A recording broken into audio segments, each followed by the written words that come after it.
to another video, Halftime TV viewers and subscribers, and today we'll be doing a preview of the Jamaica versus Guatemala game. And remember, this is the World Cup qualifiers. Both teams are vying for a place in the 2026 World Cup, which will be held in North America. Now, Canada, the United States, and Mexico have already qualified. What that means is going on to the third round, the top three teams in each group, they will qualify automatically as well. Jamaica has already qualified for the third round, and so has Guatemala. Now, what's next is basically for them to be grouped with their opponents for the final round, which is round 3. Now, what should we expect going into this game? What is this Guatemala team all about? What is Jamaica's team all about? What are the statistics saying? What is the head-to-head between the two? I'll go into that and more a little bit later on. But remember, smash the like button and subscribe to Halftime TV if you haven't yet done so. Big shout out to everyone who continued to keep the conversations going beneath this video as well. Now, I did a video a little bit earlier, but the quality wasn't to our liking, and as such we decided to reshoot it, and I expect this one to be way better. Hopefully the fans who are tuned in, they get a better experience with this video than they got with the previous one. So again, I apologize if you've seen it. If you haven't, thank God. But let's get to the action. Jamaica, they faced Guatemala a total of 7 times since 2005. They've won 5 of those games. They've lost 1 and they've drawn 1. What that says is that history is currently in Jamaica's favor. But we know when it comes to football, history doesn't mean anything. It's who shows up on the day. And I expect tomorrow, Tuesday evening at the National Stadium, to be no different. SofaScore basically says Demarai Gray is Jamaica's most dangerous player, and we saw that in the game against the British Virgin Islands. But I don't want you to use that as the only sample size, because Demarai Gray has been good for Jamaica since he made his debut, getting into double figures now for goal and assist in his 23 games. So that's good. That's a good return for Demarai Gray. On Guatemala's side, they have a youngster, not really young, but 26 years of age, Oscar Santis. He got a hat-trick in the game that they played against Dominica.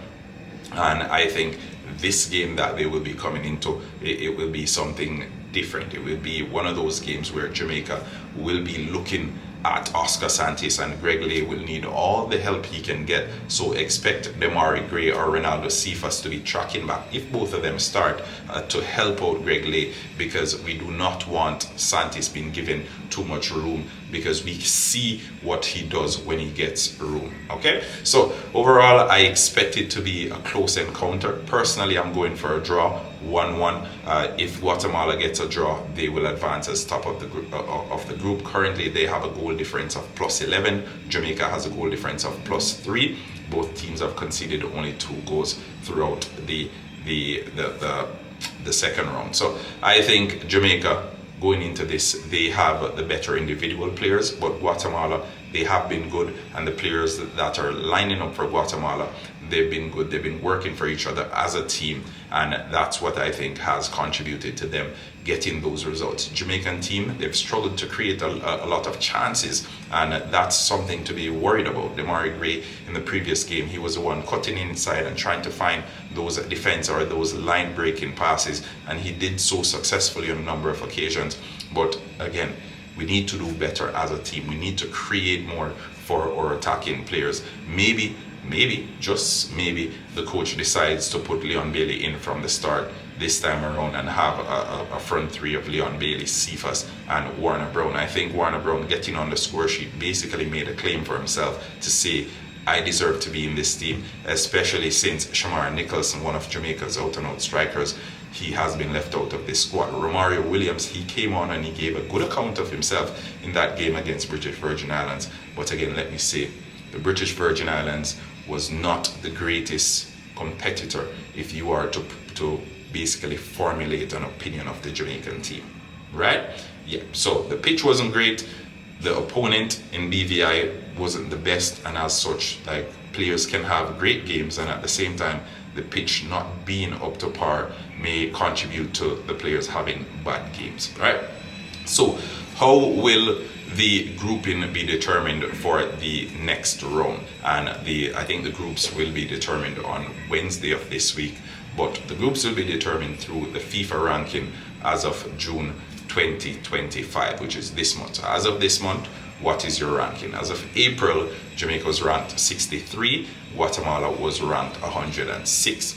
So I expect, even if there's a jump, I don't expect it to be a humongous jump on the part of Guatemala. And as such, I expect Jamaica to be placed in a favorable pot as it relates to the grouping tomorrow. Wednesday. Yeah. Right. So I expect Jamaica to be placed in a favorable pot. Guatemala, their highest jump in the FIFA ranking has been 77 places, and that happened all the way back in 2014. They haven't been bad in recent years. I think they're on a good run of games now. In recent times, they've only lost to Guyana, and I think that one was 3-2. Jamaica, since Steve McLaren took over, they've only lost 2 games out of his 13 games at the helm. So again, good run happening for both teams. I expect Jamaica to be given a favorable draw when it comes on to the third round draw for the World Cup qualifying stage. Jamaica currently sit at 63 at the FIFA ranking.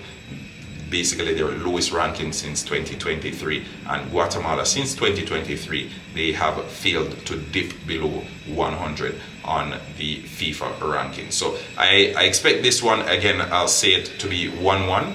Jamaica 1, Guatemala 1. I think both teams are on good runs. I think Guatemala, they've been talking away their chances. Jamaica has been creating a lot of chances, and that may very well be our Achilles heel come tomorrow at the National Stadium. But let's keep the conversation going. What are your views? Who do you think will win this one? Will there be a winner? Drop those comments and more below. Until next time, peace.